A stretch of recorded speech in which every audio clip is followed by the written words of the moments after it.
Forget the rich girl era. From someone who worked on Wall Street for a decade and has spent most of my life in finance, let me tell you the real deal. Forget everything that the internet is trying to sell you right now on aesthetics, luxury habits, capsule wardrobes, designed to make you look like a millionaire. If you find yourself constantly obsessed with looking rich, I want you to pause and honestly ask yourself a hard question. Who are you actually trying to prove this to? Because when the primary driver behind how you spend, dress, and live is external validation, you aren't building wealth. You are just trying to band-aid an internal issue. You're using a price tag to fix a feeling of inadequacy or to quiet the fear that you are not enough unless people look at you and assume that you've won or that you're successful. Society, and specifically our culture, has really primed us to perform. From the time we were young, we were kind of just handed a script: get good grades, go to a good school, buy the luxury car, get married, buy the house, create the lifestyle. We are conditioned to think that looking successful is the same as actually being successful. But I can tell you from firsthand experience that trying to give off that illusion of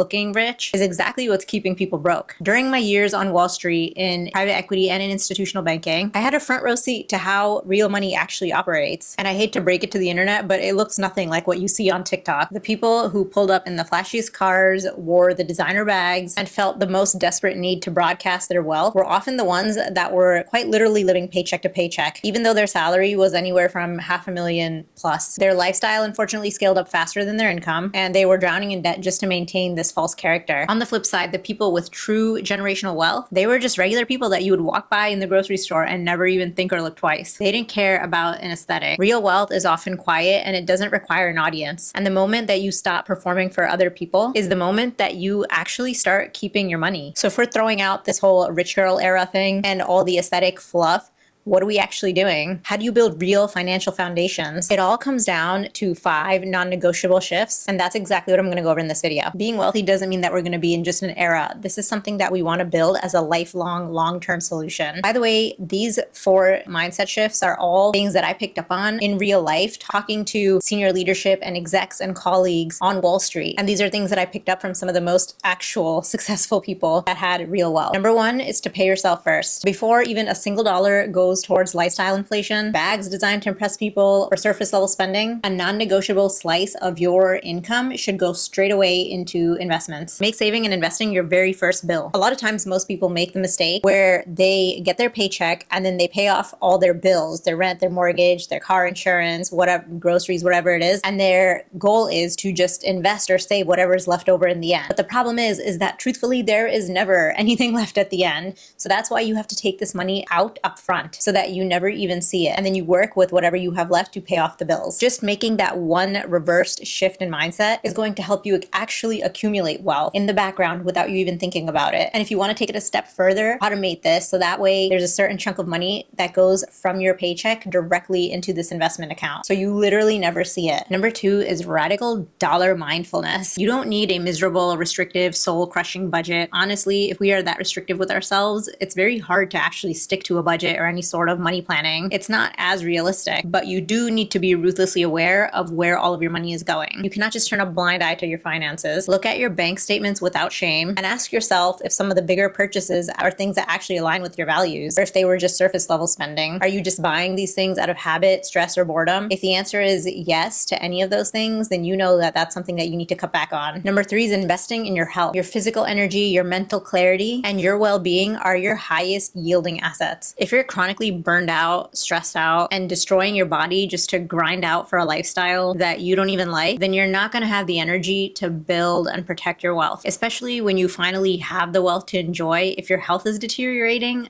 there was no point in doing all of that. Health is literal capital and you need to guard it with your life. And making an investment into your health, whether it be getting a nice gym membership, a personal trainer, buying good healthy foods, are all investments, and these things are not a waste of money. Number 4, buy assets, not aesthetics. The truly wealthy do not spend their money on depreciating liabilities, aka things that lose value the second you swipe your card, especially on things just to look the part. Reallocate that money into things that will actually compound your money.